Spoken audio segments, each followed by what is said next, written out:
Hi, Hello. folks. Can somebody assign me as the captioner? Yep, I will get you right now. Thank you. Thank you.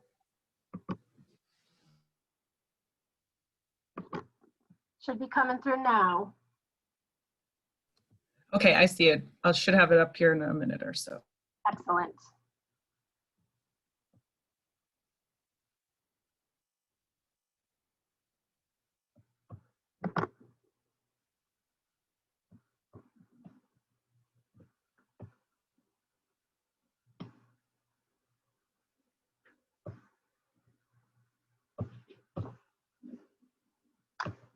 Ken, I want to make sure we can hear you.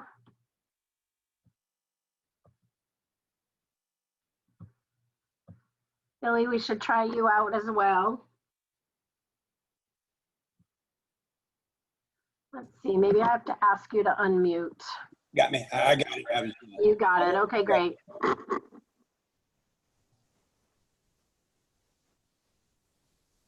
Let's see if we can hear you now, Ken.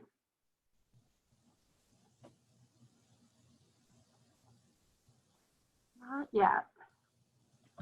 I'm going to try out the captions here, see if they're on. Let's see.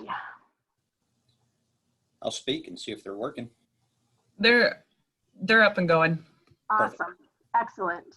I don't think we have an ASL interpreter on yet.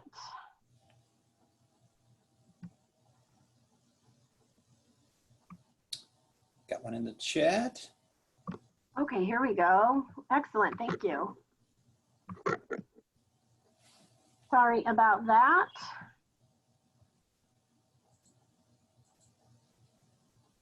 Hi. Hi. Thank you so much for alerting Yes. us. Yeah, I was like, please no, I'm here. Okay, good. Thank you. I'll be standing by. Excellent. Thank you.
Testing, can you hear me? Yes, we can. There we Yay, go. thank you. Success. Now, is the camera following me or is that I have to sit in front of the Nope, computer? camera's on you. Camera's on me. Okay, cool. Yeah, they can see the whole table.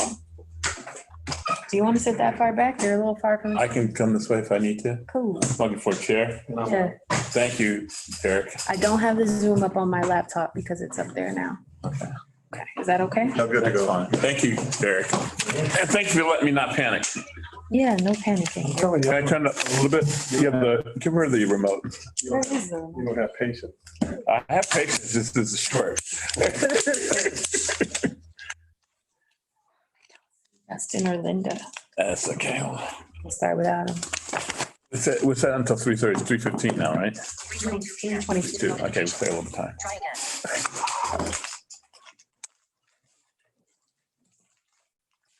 I got my little notes. If not, you're gonna have to carry Linda's and Dustin's part. You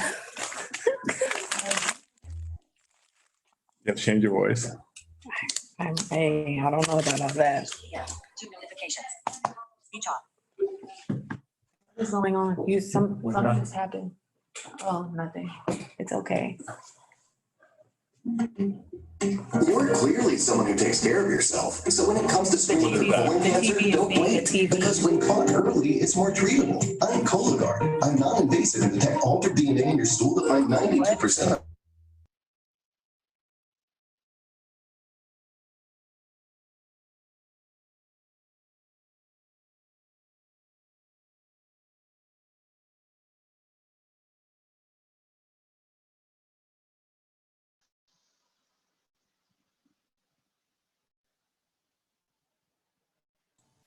Hey, how's it going?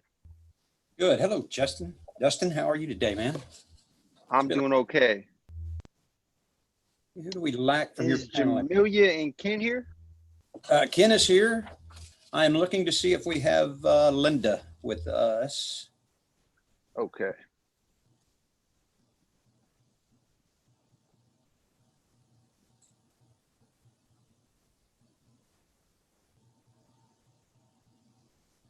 I do not see her joining yet. But I get to be your host today, Dustin, Ken, and Jamila. One of the things I wanted to remind you guys, if we can, while we're doing this presentation, is if you're not speaking, to have your camera off. That way the focus can be on the interpreter camera. And folks aren't having to search to see where the interpreter is. If all of our cameras are off, it would pin that one automatically. So, Yeah, you can put it on. You gotta turn yours Set off. our camera off. perfect. And if we can keep ourselves muted unless we're speaking, helps keep with the background racket. And I know I'm as guilty as anybody because I am noisy. I don't know what it is about me. But Can you close the computer? Yes, close it here. Control this, because they turned your video off. That's why they did it. But you can sit here and control it. See them? I can see them on my computer. It's fine. Okay. This is Yeah, but Dustin. Is that there computer an is gonna interpreter team? Close the camera. I think. That takes precedent. excuse me. I was checking to see if there was an interpreter team, or is it one interpreter? There are supposed to be two, but I don't see the other one here yet, so. Okay, my details. Oh, yay, we added someone. Okay, here we go. All right. They didn't tell me anybody was coming. They said I was going to be by myself, so that's nice. Hello. After you all figure out like how often you're gonna switch, can you just give us let us know if you need us to pause? Sure. I mean, the flow of information is going to be pretty much like, so Jamila's going to speak and you're going to speak, Billy's going to speak about 15 minutes each, or like what are you typically doing? It'll be more so of a conversation, so there might be some natural breaks in there. If there's not and you need time, just drop it in the chat or something to us. All right, great. All right, so Jonathan. Hi, I'm John. I'm the other interpreter. I just came out of another session. Sorry, I'm a little late. No, you're here. Thank you. Oh, it's okay. I'm glad you came. I thought I was gonna have to go on my own. They didn't tell me I was gonna have someone with me, so that worked out. I know. My message. I thought I was alone too, so I'm want to make sure I'm in the right place. Tell us. Okay. Dustin, Justin, can you hear me at all? So, John, Yep. would you want to take the message, our conversation in chat real quick? Okay. Yes. Hold on, I'm just getting myself. Justin, you can hear me? He can hear you. So the order was going to be, I'm going to do a quick introduction. Jamila's going to Definition. go through the definitions and some phrasing.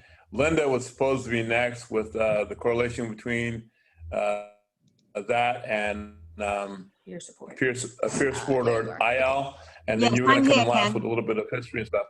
Huh? I'm Oh, here. good. Yeah. Awesome.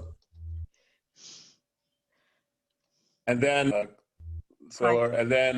we're going to take questions if there's any. Oh, I'm sorry. We're going to try to summarize with all of us what we had talked about, what goals, etc., and then take questions if there is any time. You guys get that? Yes. Yep. Okay. Perfect. Awesome sauce. And fill in all the stuff that I missed. The ask. The ask is at the end, the goals, yes. Cool.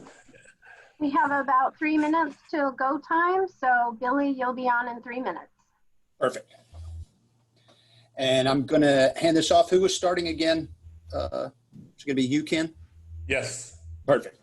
Thank you. Sorry, I can't adjust the volume. That's okay. That's good.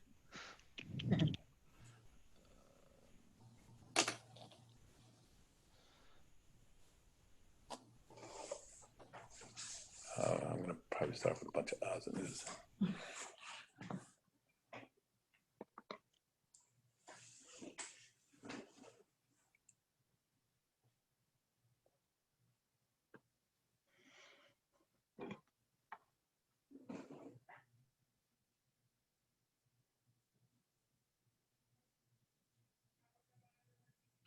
So I'm on after you, right? Yes, ma'am.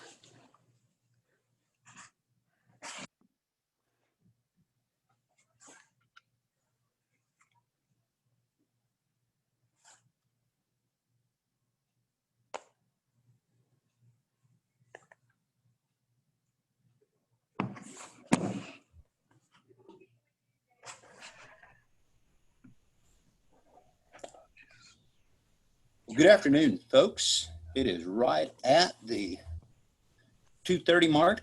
What I wanted to do really quickly is go over what is being displayed on your screen right at the moment. Just some more cues for us. It has the logo of the April 2020 conference, virtual conference, real world change. It has a old school computer and a mouse with a keyboard there. It says April 2020 on it. The written portion of this slide says a menu bar is where you're going to find, if you move your mouse anywhere within the program, it's going to pop up a menu bar. It will either be at the bottom of your screen or at the top or the side generally. But use the chat feature to say hi to each other. Please try to use it to speak with other participants and not to ask questions. Use the Q&A for that so that we can make sure the important questions don't get missed. Also, there is closed captioning in CART. There's captions are available in all sessions. On the mission or the menu bar, there's a closed caption tab at the far right. Click on that if you need the closed captioning. For ASL Sign Language, whoop, you just lost my whole sign. So anyway, there was more stuff, but I don't see it now, so that's not important. What we will do is get started with the Disability, Racism, and Respectability workshop. I'm thrilled to have that up there.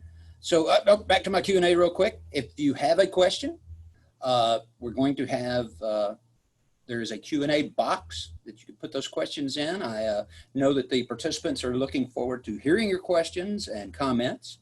The way to unmuting yourself, if you want to add to the conversation by phone or microphone, you can raise your hand or press the *9 on your phone.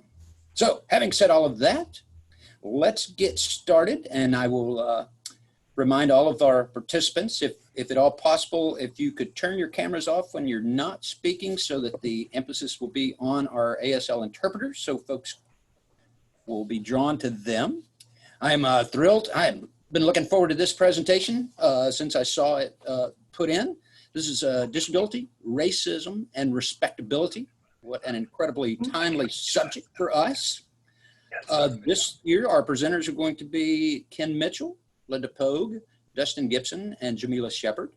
I've known all of them for a while, probably longer than any of them wants to admit that they have known me. But I will allow them to each take a moment to introduce themselves as they speak. So having said all of that and laning up, I would like to turn the floor over to Ken Mitchell. So Ken, please take it away. Good afternoon, everybody. It's always great to have the webinar right after lunch because I know everybody's wide awake. Anyway, my name is Ken Mitchell. I'm from Atlanta, Georgia. I work at the Disability Link Center for Independent Living here. And one of the things that we had talked about was how can we as CILs have a conversation based on some of the things that have been happening today on disability, racism, and have respectability with that. So one of the things that we're going to try to do today is support the different people on how they can start that conversation and some of the guidelines perhaps that you might want to use. A little bit of history about myself. I was born the same year as the decision of the Board of Education, Brown versus the Board of Education. So that gets me a little bit older than maybe most of you guys. Grew up in the central Georgia in the early 60s. Went to a segregated school in Georgia, mostly made up of, well, all made up Black students, not mostly. Then transferred to the Northeast, where I lived in a city, which was segregated mostly with Black students and maybe a few white. And then my high school years was again at a segregated school in the far Northeast, which was reversed. And out of a graduating class of 331, there was myself and another student.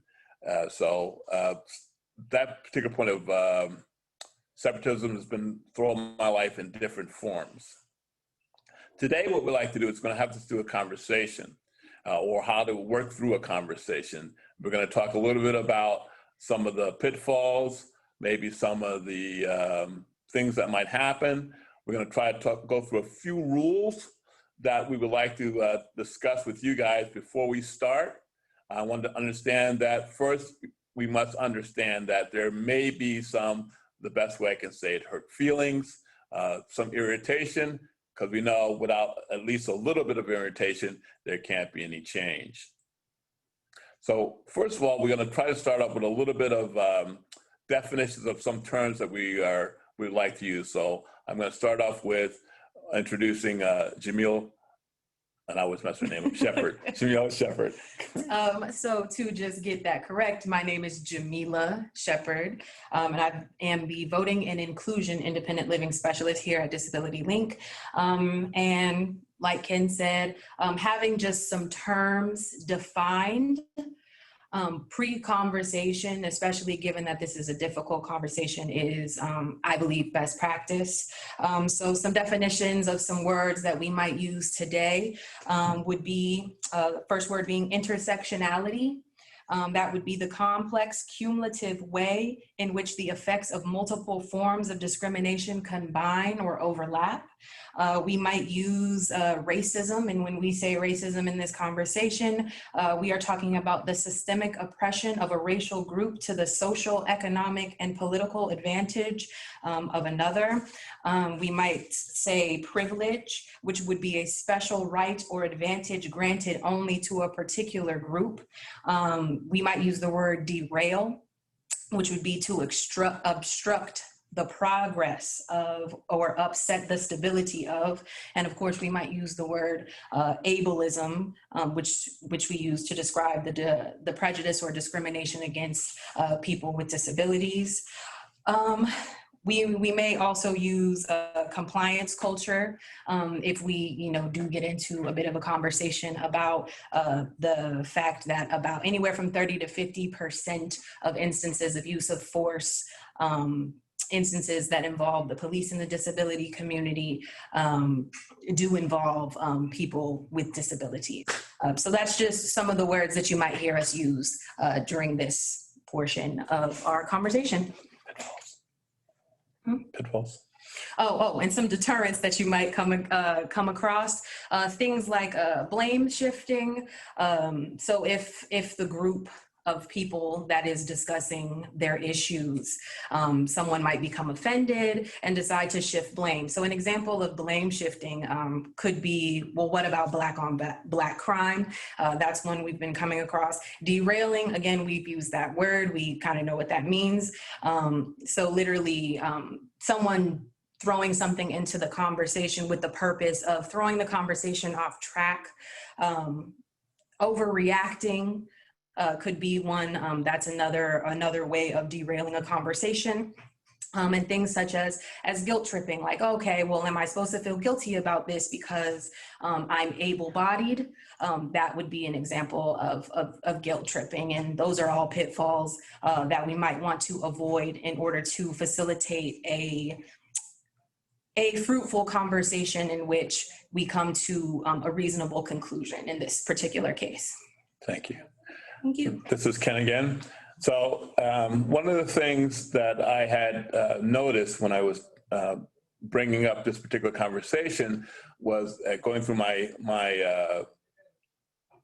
live or lived experiences was that when I was a kid in 1960, I saw my aunt coming through a door at the courthouse in Sparta, Georgia. And back then you could leave little kids in the car and it'd be okay, I guess. But anyway, so I had to be about 5. And there was a sign on the door that said colored entrance, and it pointed off to the right. And I said, that stuck in my mind because as I went to go vote, early vote this year, I saw a sign that said handicap entrance, and it pointed to the right. So it had some correlation between disabilities and maybe some prejudices or bigotry in the past or racism in the past. So with that in mind, I thought of someone that could correlate maybe some of the principles of independent living with some of the conversations you might be having at your Centers for Independent Living or SILCs that might be able to use in your conversation. And so that I went to one of my trusted peer coordinators, Linda Pogue. And so let me introduce Linda Pogue with some discussions that she might use. Linda? I'm here. Good afternoon, everybody. My name is Linda Pogue, and I am the Disability Rights and Peer Support Training Advocate at Disability Link, at Disability Link, the Center for Independent Living that serves Metro Atlanta. That's half the population of Georgia, in fact. So Ken asked me to add some emphasis on some things that he's been thinking about, and I appreciate being included in this conversation. So the correlation that I see is that one of the ways of having a good conversation is to be a good listener. And when we talk about peer support, which actually I do quite a bit of my day, but all of us think about it when we're in the independent living movement. When I think about peer support, I'm thinking that what are the best things that we need to remember? We can talk about peer support in lots of different aspects, but there's a couple of things that I always emphasize in the trainings that I facilitate, and other people have helped me understand why these are important. One is we don't ever tell peers what to do. That's not peer support. That's peer telling what to do. We don't tell our peers what to do. And 2, we listen. We really, really listen. In fact, it's emphasized in the training that listening is the most important thing that we can do as peer supporters. How else are we going to be able to learn or understand? The other thing I wanted to do for Ken Mitchell's sake is to include part of Radska's definition of independent living. This definition, Ken Mitchell's particularly fond of this. But this little aspect of the definition says, since we are the best experts on our needs, we need to show the solutions we want, need to be in charge of our lives and think and speak for ourselves, just like everybody else. So those aspects of independent living and peer support being about listening, I think can be helpful in this conversation. Thank you, Ken. Again, and having a conversation if your centers for independent living are going to have a conversation, another thing I thought was important is to have some kind of basis, some kind of history, some kind of reference point for that. And when I first came up with this discussion, I listened to a gentleman a little bit younger than myself, who was had a good perspective of a conversation.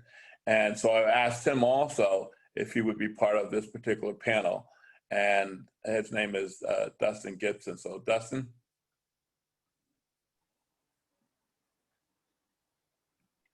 Cool, thank you. This is Dustin, and I feel like I might be more than a little bit younger, Ken. But my name is Dustin. I have like a black sweater on. I have a red St. Louis cap. I'm a light-skinned black person with a beard. There's a brick wall behind me. And I wanted to give just like a little bit of background as to why this conversation might be important. I know that as of recent, with the uprisings this past summer, and police killings of Black people, namely the ones that have been publicized and recorded on video, racism is again a part of our public discourse. It always has been. But what is often left out of that is how disability and race have been pathologized together and created a unique experience for Black people and other people of color, particularly in the US. And I guess I should define people of color. I'm thinking about its origins from Black women going to a convening with an agenda for Black women, and then women of color wanting to be a part of that and using that term as a political designation rather than a biological one. So as we're approaching these conversations, an important thing to remember is that race is a construct and it is not a biological designation. So it's something that has been created for a purpose.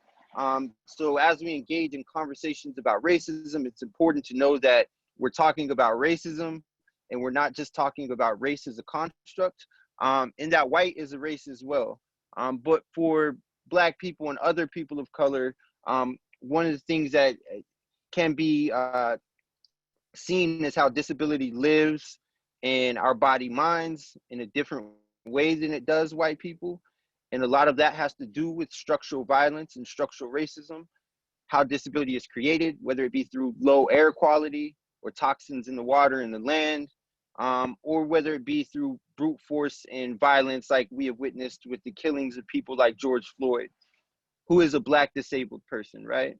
The inception, and I won't go too deep into it, but I'm thinking about ableism is something that also depends on anti-Blackness, to know that people were deemed to be, using the state's language, idiotic or insane if they were free and Black during slavery, and if they were enslaved, they were deemed to be sane, right? So there's this connection that exists between not only the way in which Black people are viewed with ableism, but it's also how we've disappeared people from communities. So I'm thinking specifically about the linkages between the places that we fight for to get people free, like nursing facilities.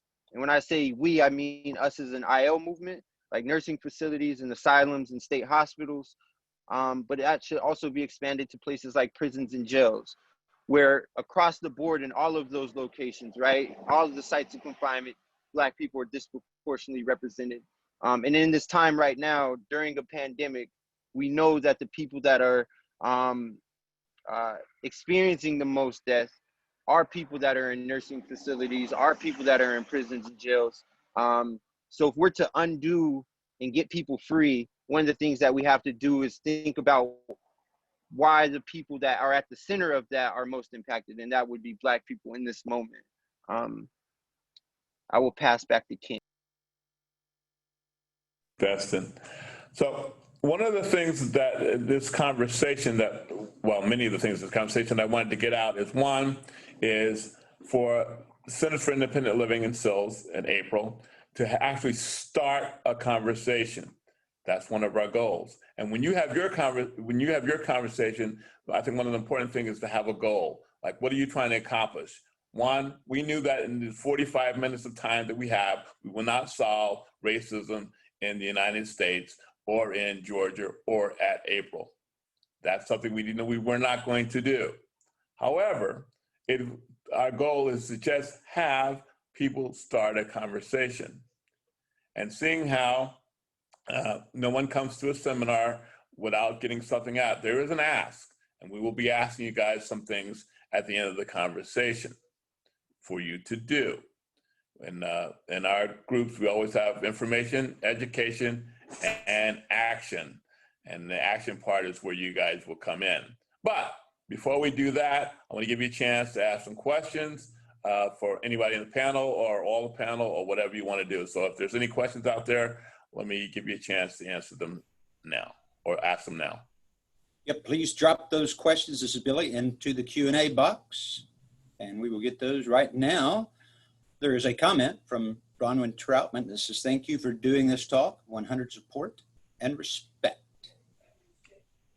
Thank you. Thank you.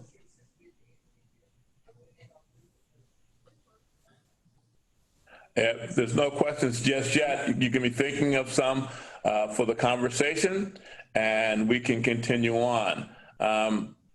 So in our brief comments, there's a couple things. There's a couple things that we've kind of insisted on. One is that you must make an agreement, or it's important that you make an agreement that you're going to finish that conversation, whether you set an hour aside or half an hour aside or 2 hours aside. Agree to complete that conversation. On racism, at least in the United States, it's very often one side or another is angry enough to stand up and walk out. It's a real touchy subject. I mean, you can call people prejudice and they'll be, well, yeah, I'm prejudiced about some things. You can even call them a bigot. Well, yeah, I can arguably be called a bigot. But when we say you're a racist, well, we're ready to start fighting, it seems. So one of the things we were asked is in your conversation before you start is that set the time aside and ask everyone to agree to stay in the conversation at least for that amount of time. You had another one? Go ahead. So another thing that is important to do if you are going to engage with this conversation is go into it perhaps creating your own guidelines and agreements and determine what the outcome is. The idea behind this conversation is that you want to head off issues at the past, not only amongst colleagues, but also with the people in the communities that you serve. So getting these things out in the open, creating an environment, and like Ken said, making a commitment to having the conversation and letting the conversation be ongoing is going to be very important. So definitely have guidelines. One thing you could have is a time frame, create a goal like, okay, this is what we are going to agree upon. We are going to stay respectful. We are not going to yell. Different things like that could be good guidelines going into the conversation. Another thing, being that this is a touchy subject and that it is not uncommon for people to, if not physically get up and walk away, but mentally shut down and disengage. It's important to understand that people will disagree. Everybody is coming from a different walk of life. Understand that not everybody is going to come to an agreement, which is another purpose of coming to an agreement on at least terms and definitions, so that when you are describing a thing, the conversation does not get derailed because we're hung up on what a word or phrase means. Provide background as to why the discussion is being had. If an instance occurred, or if a current event happened in the news, a political election cycle is occurring, provide that background. Mention why you think the conversation is important to have. And again, have a goal in mind. It's important to go in there focused, understanding that people's feelings can be hurt, and just keeping it centered on what that goal that you may have in mind might be. Okay, thank you. So This is Ken again. So I'm asking, the other thing is to have kind of an inclusion. We would do that if we had peer support class. We would include people in making those standards and rules. So now I'm asking you guys, what other standards do you think that should be needed in this kind of a conversation? What rules, what guidelines should we ask? You think that's important in the conversation? And again, I'm waiting for some responses. Hello, Ken. This is Billy again. As you guys started talking, one of the first questions that came in would be, what would be the best way one can help in this important discussion? And you immediately started answering it. So I thought you were you were psychic in knowing that question was going to be there. But then we do have this question that came in from Quinn. And Quinn wants to know, how important do you think integration is, and how might we pursue it better? I'm going to let someone else first before I chime in. Anyone want to tackle that one? Okay, it must be me again. I mean, I can chime in. Go ahead. I was the younger person first. Go ahead. So particularly amongst colleagues, I definitely think integration is important. It is important that the community that you represent, as we all know, is there to speak for themselves, so that the onus isn't on one person to be the spokesperson for an entire group of people. And that goes for diversity or integration across disabilities and across racial and ethnic identities, gender identities, all of those things. So in my opinion, it's incredibly important to have as much diversity as exists present as is manageable, as can happen. This is Ken, because I can't shut up.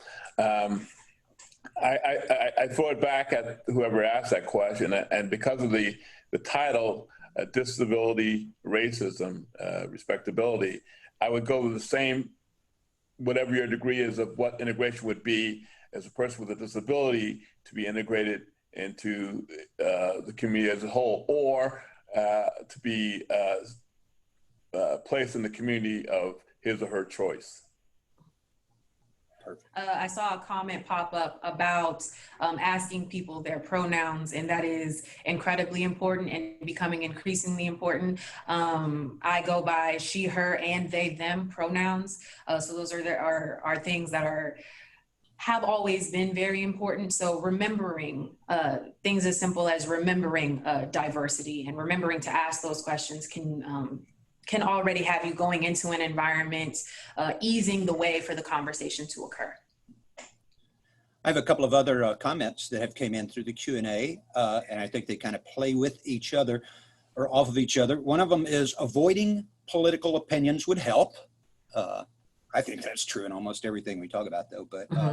But we also have a comment from Don, and it's part of the issue that I've been seeing is that there are white people, as well as people of color, that don't even believe there is institutionalized or ingrained racism in this country. It seems to me that there needs to be education provided to show people specific examples of institutionalized and ingrained racism in many institutions in this country. So many are just in denial of this. Another comment, ideas for facilitating the discussion when rural and urban communities participate. And one last thing, and then I'll turn it back to you. Representation is vital to healthy conversations and engagement. Tokenism is often the pitfall that some organizations and companies fall into. How do you ensure that there is robust diversity without it coming off as tokenistic request? I feel like that one would be a Ken question. How do we avoid tokenism in the workplace? You know, I just want to let everyone know that came from Jamila. Yes, I'm Jamila. Jamila, because I'm messing up her name constantly. I don't know why. Anyway, so one, the feeling of tokenism, I don't know if you can actually stop that, right? The actual presence of tokenism, if you're in a leadership position, you can avoid that. And one way to avoid it is that For instance, if we look at our, and I'm using sills, if we look at our sills and we look at the diversity that's in our sills that we, on the areas that we serve, the areas that we serve. And if our sills are represented by the areas that by the people that we serve, i.e. their membership, their staff, their directors, their people, then it should be, it will come out inevitably to have representation throughout the leadership, et cetera. Now, how do we avoid that? We'll avoid the not being representative of the population is by having what I would call a welcoming atmosphere, a welcoming entrance. If I'm just throwing this out because I don't speak Spanish, but if there's no Spanish interpreters or languages, I don't know how many Spanish-speaking people you'll come in. If there's no, if we didn't have ACL interpreters, I don't know how many people who read ACL would actually be at this conference. So it's important that we have a welcoming atmosphere for all diversities and all types and all people, and that way we can hopefully avoid tokenism. I hope that answered your question. Awesome. Ken, would you guys like me to continue firing you some of these questions we have? There are about 3 or 4 more. Yeah, I want to let Linda and Dustin talk too, because Perfect. Jamila and I have been harassing most of the time. But please go ahead. Hey, Ken, this is Dustin. I just wanted to first respond to, I guess, 2 of the questions, which are kind of interwoven. One being the comment about avoiding political opinions, and then the other one about people not having an understanding that racism is institutionalized. And I would maybe offer a perspective that that says avoiding political opinions might be one of the many reasons that people don't understand how racism is institutionalized. So as people that are working to facilitate these conversations, it's important for us to create containers that allow for the expansiveness of the conversations, which includes political opinions as well.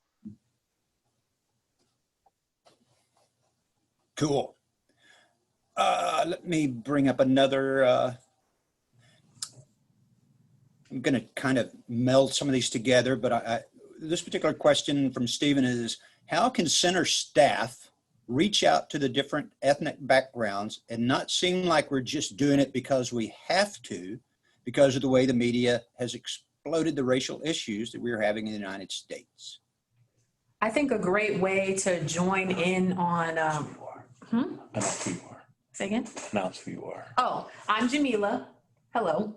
I think a great way to engage with that is to engage with other organizations that are already doing the social justice work. There's, no better way to show or exhibit your seriousness about a thing than to actually participate in doing that work. Yes, so there, in just about every community, you can find an organization who is involved with the disability community, is involved with people of different ethnic and cultural backgrounds. And during this particular time, when the conversation about politics and the conversation about race is so intense at this moment, joining in with those organizations, collaborating is, just helping each other out where possible, I think would be a great place to start. Go ahead, Ken, if you want. No? Yeah, and this is Dustin too. And I would encourage people to build on the skills that already exist. I'm thinking about independent living movement is a movement that is grassroots and it builds from the ground up. So we get policy recommendations from people that are doing work on the ground, as well as we get the direction for what is important to us and what our priorities are based off of what people are experiencing. So to use those same skills to transport them to racial justice work is important. To think about allowing the people that are most impacted to drive what our priorities are, even if our priorities are beginning a conversation. So it's not going to groups with an agenda, but more going to groups with an offering of this is what we want to do, this is what we have the resources for, this is what we're willing to commit to it, and then allowing that solidarity to build amongst each other based off of providing something and being there in the commitment rather than coming in with our own agendas.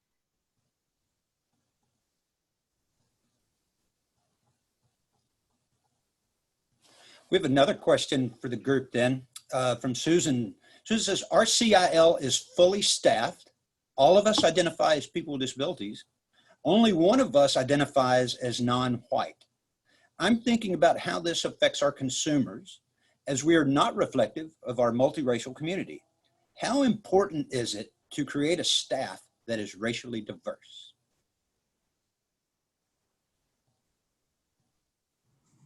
Okay, we're unmuted.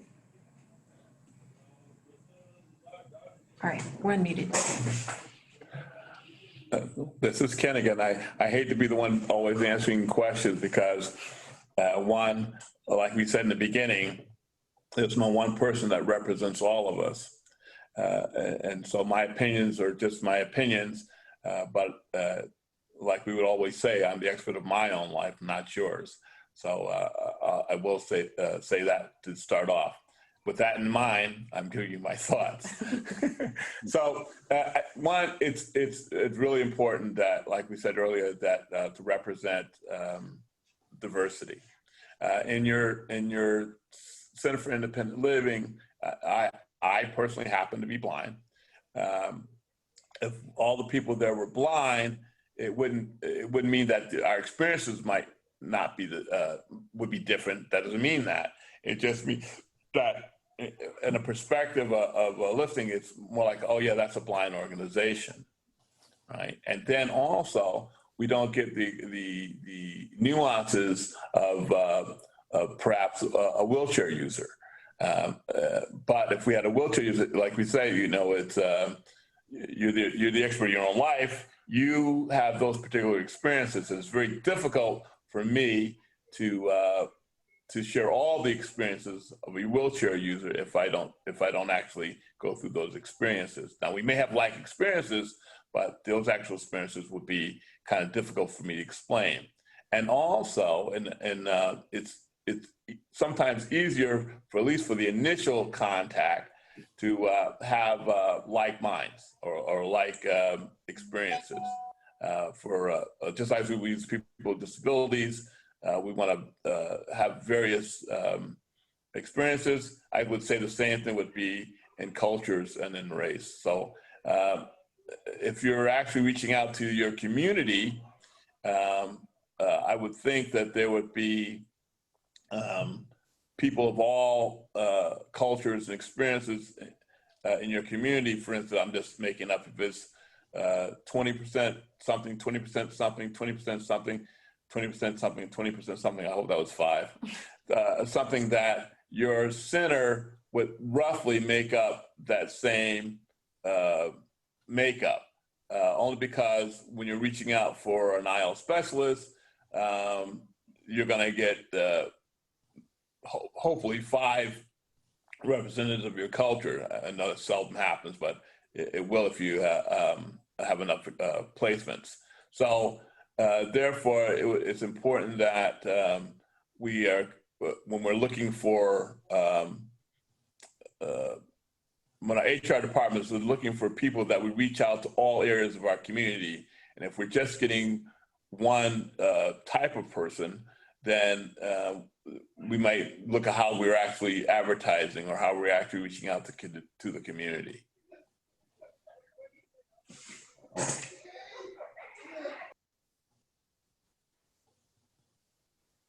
Awesome. I do have this, Billy. I do have, let's see, let's scroll down here. This is from Kim. How do you address when people say we don't have minority populations in our area? Great. So one of the things that we talk about at our SILs is that, and I believe this is when I came anyway, is that our SILs represent the community that we serve, right? We are community centered. So If my population, I'm just using it as a thing, is 90% white, then my center probably will be 90% white. If it's 90% black, it'll probably be 90% black. But even in those cultures, even in those situations, there's going to be a diversity of other, I mean, it's just not necessarily black and white or, I don't know, Asian and Hispanic. It's going to represent the community, not only through physical makeup, but in diversity in culture as well. So diversity does not necessarily have to be black and white, for lack of a better word.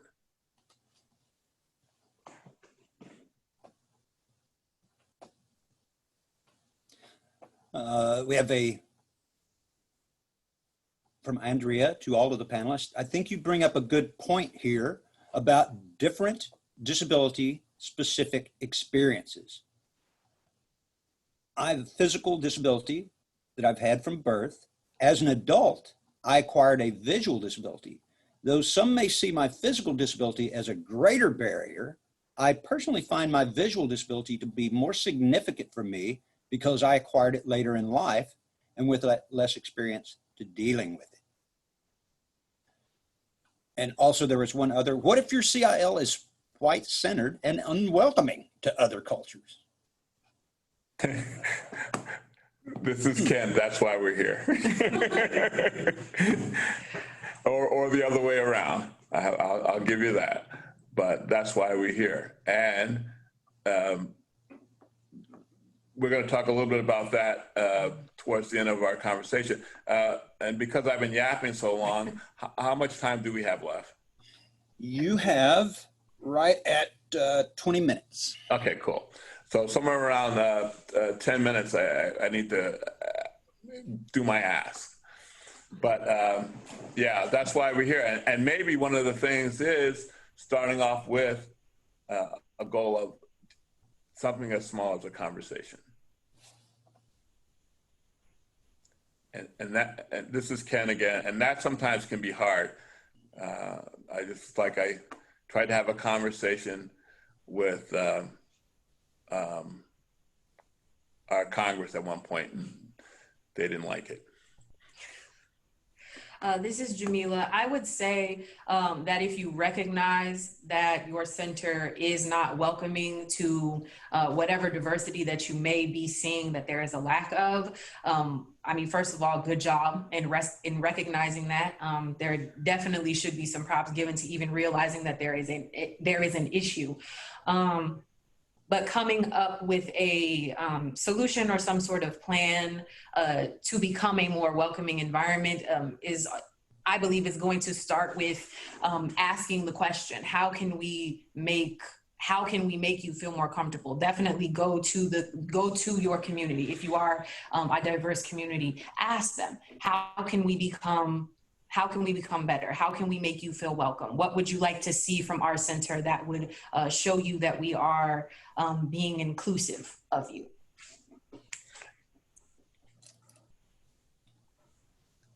This is Ken. Just inviting people sometimes is a welcoming thing. Yes, invite people.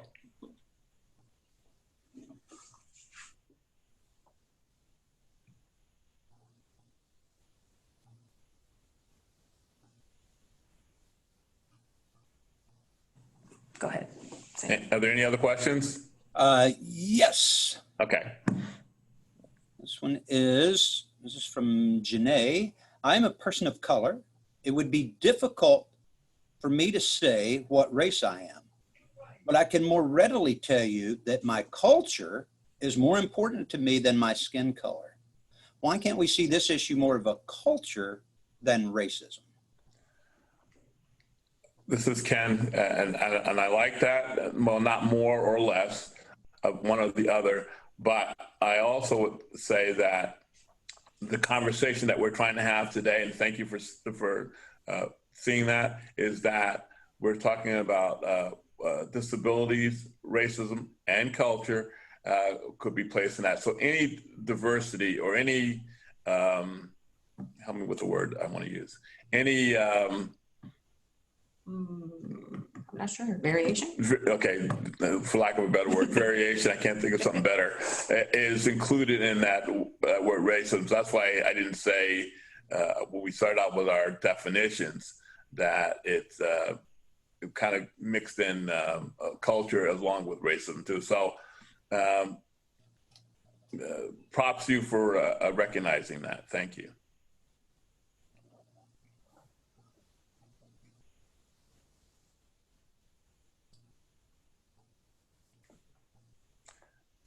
And this is Ken again. And again, please understand that what makes this conversation better is that in the conversation, we include everyone. And it's not just, and I'll just pick on Ken Mitchell for a second, it's not just Ken Mitchell's thoughts. When we all participate together, we're much more powerful than any separate group or silo.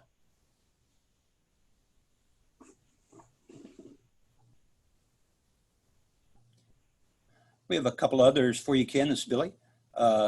One, this is just wondering if these questions are being seen. You're asking questions that I don't even show up on the question list. Yes, they are. I am not making these up. They are definitely Q&A. But we also have one a question that may have kind of got answered a minute ago, but what if your management is not supportive of bringing in other folks? Now, so seeing how I'm management, I'm going to let other people answer that one. Management could definitely, that's another issue with being welcoming, understanding that your staff, your colleagues have to feel comfortable coming to you with these sorts of issues and creating an environment where it might be emotionally and professionally safe for that to occur. I'm not, my brain thinks of like maybe like an anonymous, drop box, a comment box, different times when people hear Disability Link, they let new employees have mentors. The mentorship has been incredibly helpful. Having somebody who is a supervisor or who has years of experience to talk to and to go to, who might have a bit more familiarity with how to navigate with other managers in the company. So I think that sort of direct support, definitely some sort of mentorship within a SIL has been beneficial here. And I think that's something that could also be helpful to others. Anyone else? Oh, yeah, this is Dustin. So I'm going to say this with caution as well, because coming from an organized perspective. But if you have a management that is not supportive of at least attempting to have these conversations, and hope these conversations are, the goal is getting past that to actually do the work of racial justice as well, is I would say to organize, right? Organize with demand letters and protest in the same way that we would organize against the state when we want the things that we want as disabled people. And Jamila, that was great. This is Ken. I always flip it back to people with disabilities. What would you do if the management was not accepting of a certain disability? What would you do? And sometimes it may be something that may cause, as I like to say, an irritation.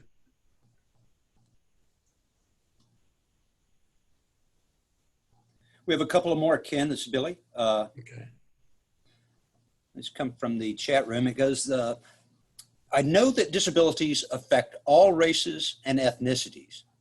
Our city is composed of many subcultures. It seems we have difficulty reaching all members of our community, which we very much desire to do.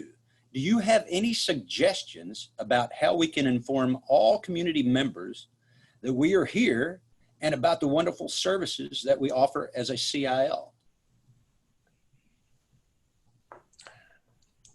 This is Ken again, and we're here in Atlanta. We serve Metro Atlanta, so we have 12 different counties that we actually serve.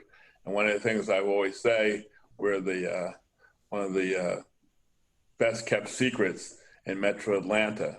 Even though we reach out as much as we can, there are communities that we haven't been able to bring in or to reach, and we're still working on that. So that's something that is not unique to anyone, especially here in Atlanta.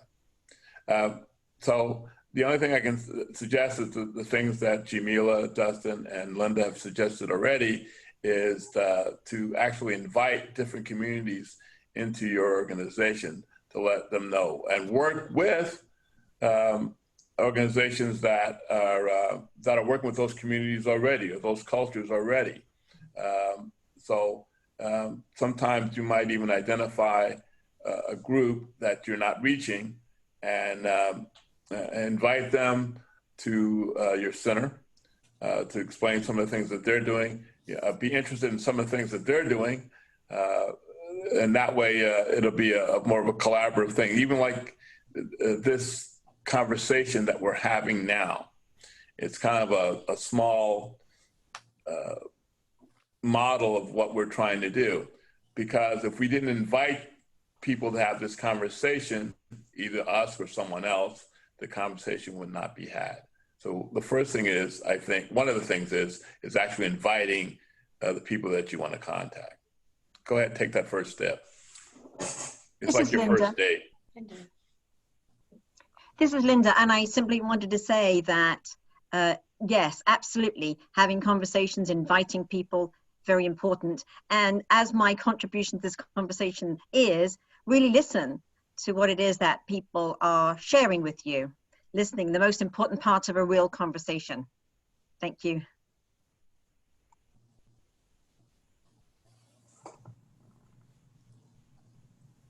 We do have a couple more questions. One of these is from Kim, and she asked, I can appreciate the culture question, and I'd like to ask, if you talk about culture versus race, does veering towards using culture detract from the hard work that white people need to be done around race? Wondering what Dustin has to say on this. And she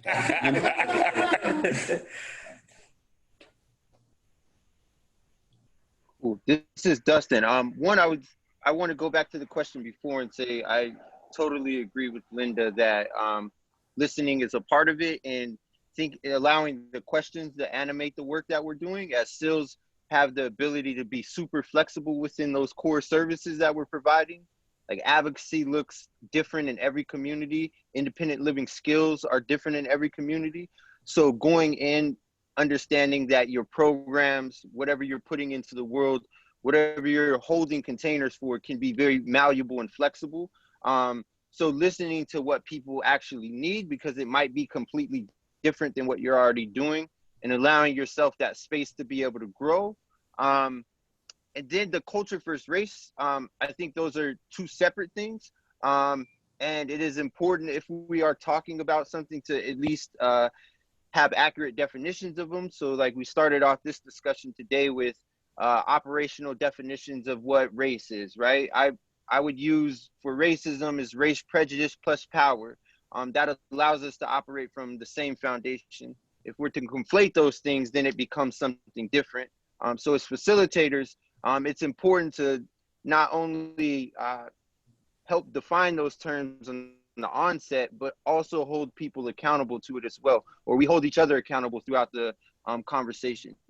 And as Ken mentioned, some of this is deeply uncomfortable, as it should be, if we're talking about systems that have impacted people in many ways, some of which are violent.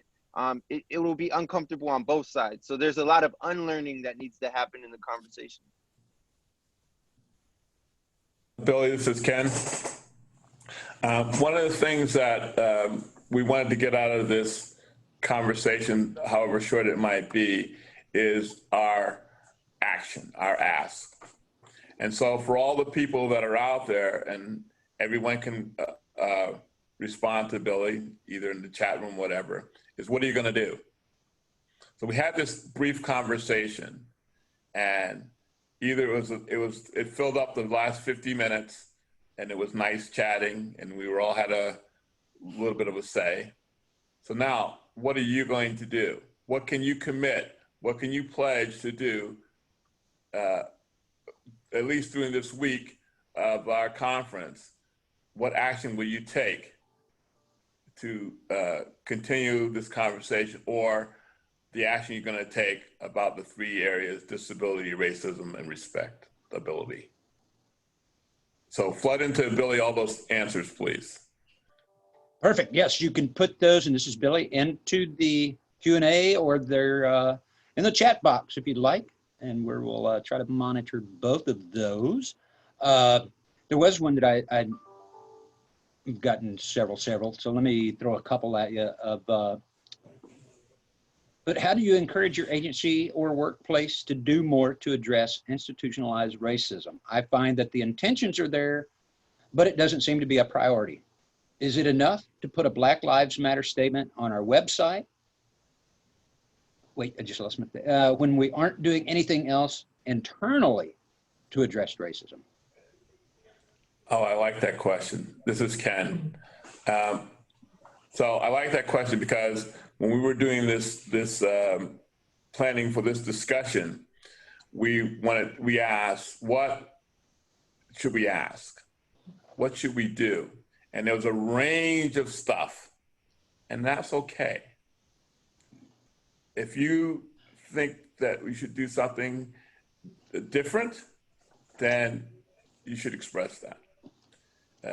But under Linda's quote, if she had continued it with Adolf Ratzka, my favorite part is the last line, is that as long as we remain silent, others will tell us what to do. I think that's a question that kind of does, addressing the answer to that question would be a place where a center has room to be collaborative with other organizations. If the intention is there, then perhaps any apprehension is just not knowing where to start, because social justice work has been going on for a very long time. This is Jamila, by the way. So that would be a good place to be collaborative. Talk to other organizations in your area about what they're doing, what you can do, what you can help with. That would be a wonderful place to start, by just asking the question, connecting with who's already doing the work. And I happen to think that putting it publicly out there, like a Black Lives Matter or science is real, any sort of thing like that is, can be seen as quite radical, knowing the responses that you could get. Yeah, and this is Dustin. I agree with what was said, and would also like to add that I know it's came up a few times, like what would I do if, management wasn't supportive of this, or if we had a white-centered organization.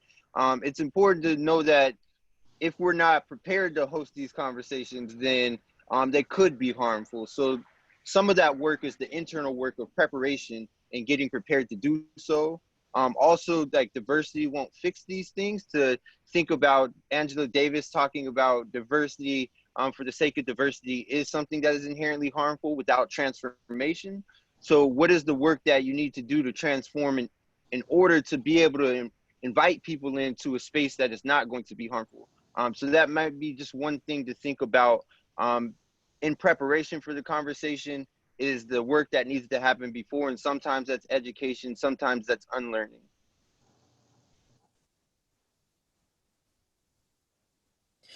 And Ken, this is Billy, and you had asked some folks what they were going to do, so let me give you a few. Here are what some of the folks are putting into the chat box. One is to not be quiet about it and speak up. Be present and not let others put others out. Another, I will reach out to organizations owned by or working with people of color to listen and learn and hopefully engage.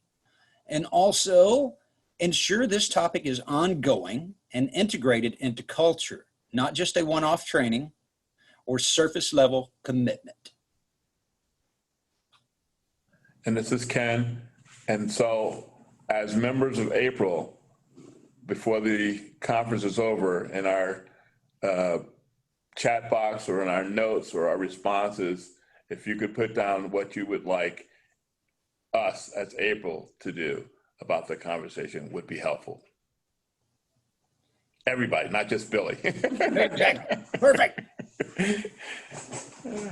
There are a lot more questions and comments that are being thrown into the chat box, so we will capture all of those. But you have just right at 5 minutes to wrap up there. Okay, so this is Ken. I'll let everybody talk if they so desire. Is that one of the things that we want to do is to have this as sort of like the actual conversation that you might have at your SIL. One of the things is to gather a few people to support the conversation that you're going to have if you can. Know a little bit about the background of what you want to say. Be ready to commit to the goal of the conversation. Be ready to have some feedback, for lack of a better word, about your conversation, some pushback. Be ready to be deterred about some of the conversation, or derailed, as Jamila would say, about the conversation. But prepare yourself. And the start would be to have the conversation at your SIL. And I'm going to whoever else would like to say something. I definitely think that, this is Jamila, and going into the conversation with a goal and with an agreement about how the conversation will go could definitely do a lot to ease tensions and go forward in creating that welcoming environment. Agreeing that the conversation is a safe space. If you don't know, you can ask questions, and fostering an environment where you can get genuine answers to genuine questions that you may have. I think it's important to when people are being actually genuine with asking certain questions, to do the work to try to allow room for yourself to answer and allow room for them to not know. That can be very important.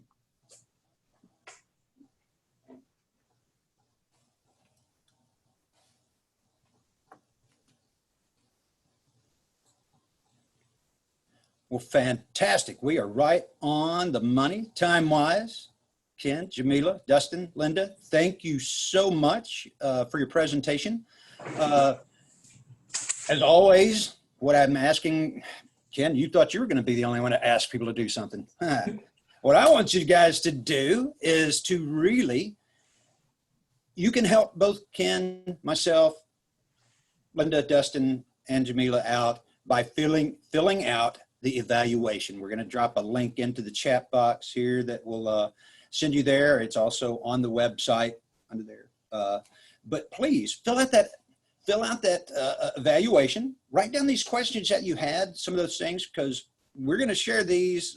These don't just go to the April Woodhouse and die. I share all of the comments with the presenters so that we can learn from each other, learn how we better ourselves, better our presentations, and make sure that we're giving folks meaningful information. And you gave us some great information today. I'm thrilled. Thank you very much for your time. And I will let you guys be dismissed. And thanks again. Thank you, Jamila. Thanks, guys. Thank you for the fill-in. Hey, thank you. Thank you, guys. Thanks, friends. Be well. Thank you, Linda. Thank you. Dustin.